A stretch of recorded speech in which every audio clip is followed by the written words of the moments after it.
ये happy birthday सोना ই সুন্দর থ্যাংক ইউ। তো হ্যাঁ, সকালটা এভাবেই শুরু হয়েছিল। এটা ছিল বুনুর জন্মদিনের দিন। আর মায়ের আর ছিল আজকে বিশাল ইম্পর্টেন্ট একটা মিটিং, তার জন্য মা তাড়াতাড়ি করে আজকে রান্নার জোগাড় করছিল। কিন্তু সবথেকে দুর্ভাগ্যের বিষয় হলো বুনুর আজকে ছিল পরীক্ষা। এই ভিডিওটা ডিসেম্বরের 3 তারিখে, কিন্তু এরপরও যদি আমি পোস্ট না করি তাহলে বুনু আমাকে মেরেই ফেলবে। এই দেখো, ওকে আমি খেতে দিয়ে দিয়েছি, বাবা সকাল সকাল পুজো করে দিয়েছিল। আর কিছুদিন বাদে আমারও জন্মদিন ছিল, তাই আমার জন্মদিনের জন্য জামাটাও আমি যেই অর্ডার করেছিলাম সেটা চলে এসেছে। আজকে মায়ের যেহেতু মিটিং ছিল তাই রান্নাগুলো আমরা ভাগ করে নিয়েছিলাম, ভাজাভাজির দায়িত্বটা আমার পড়েছিল। এই দেখো, পরীক্ষা দিয়ে চলেও এসেছে। আর এই দেখো, সাজিয়ে গুছিয়ে ওকে খেতেও দিয়ে দিয়েছি। কিন্তু আজকে খাবারে কি ছিল সেটা ভালো করে শুনবে।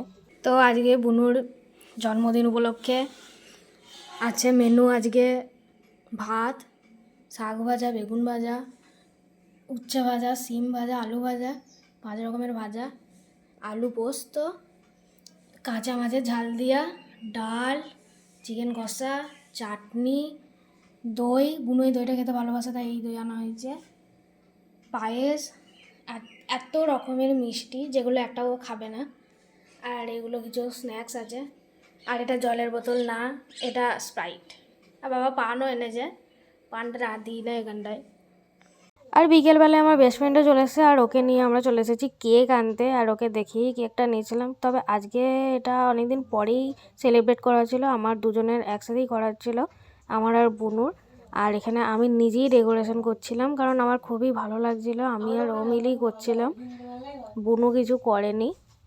আমাদের দুজনের জন্মদিনটা সেলিব্রেট করা হয়েছে 31শে ডিসেম্বর, কারণ 31 তারিখে সবাই এসেছে। আর সবাই মিলেই থাকলে তবেই মজাটা হয়, নাহলে মোটেই ভালো লাগে না।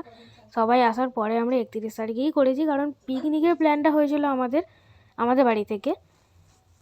আমি ভাবলাম দুটোকে মিক্সড করে আজকে ভিডিওটা বানিয়ে পরে ছেড়েই দিই, নাহলে এতদিন ধরে পড়ে আছে, দেখানোই হবে না যে সেদিনে কি কি করেছি আমরা। তো ব্যাস, এভাবেই দিনটা আমরা সেলিব্রেট করেছি। কেমন লাগলো তোমাদের জানিও।